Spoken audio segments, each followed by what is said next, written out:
अपर्णा की जिस दिन शादी होने वाली थी, उसी दिन उसकी बहन अनुपमा का पति फैक्ट्री में काम करते हुए मर गया था। अनुपमा तब अपनी बहन की शादी में व्यस्त थी।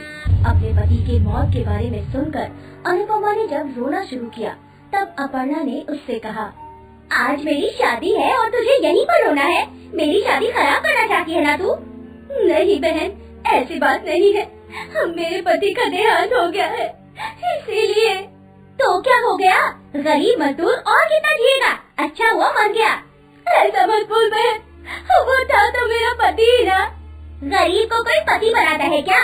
तेरा पति भी मर गया, तू भी मरेगी। मेरी शादी मत बिगाड़, जा यहाँ से। अपने मरे हुए गरीब पति के पास जा। अपर्णा दौड़ते हुए वहाँ से चली गई।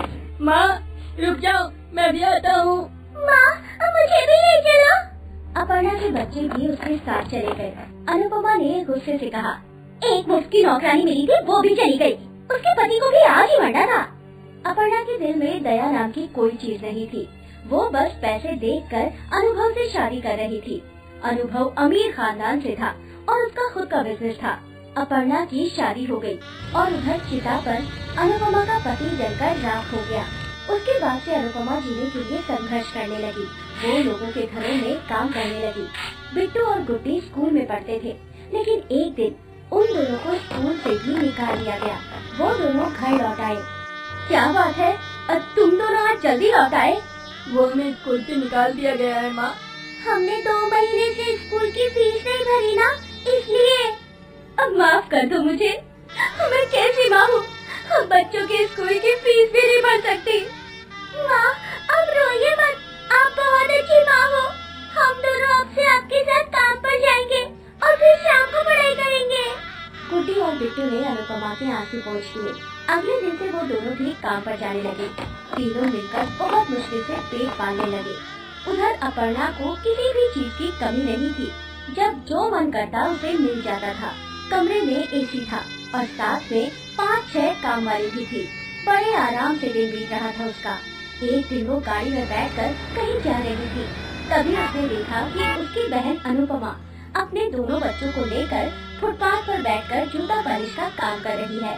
अपर्णा ने गाड़ी रोकी और उतर कर कहा, यहाँ बैठकर जूते पॉलिश करने का काम कर रही है। वाह रे वाह, और मुझे देख, मैं इसी गाड़ी में बैठकर घूम रही हूँ। अच्छी बात है बहन, तू अमीर है लेकिन मैं गरीब हूँ। गरीब से शादी करेगी तो ऐसा ही होगा, ये तो होना ही था। खैर, कभी काम या पैसों की जरूरत हो तो मेरे पास आ जाना।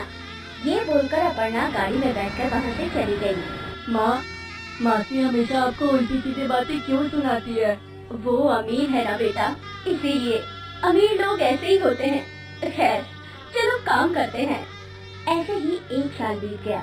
उधर अपर्णा गर्भवती हो गई, लेकिन कुछ ही दिनों के अंदर उसके पेट में भयानक दर्द होने लगा। उसके पति अनुभव उसे अस्पताल लेकर गए। डॉक्टर ने कहा, देखिए बुरी खबर है अपर्णा जी, आपका मिसकैरेज हो गया है और बात ऐसी है कि आप कभी भी मां नहीं बन पाएंगी। ये सुनकर अपर्णा को तो जैसे सदमा लग गया। क्या मैं मां नहीं बन पाऊंगी? नहीं, ये नहीं हो सकता।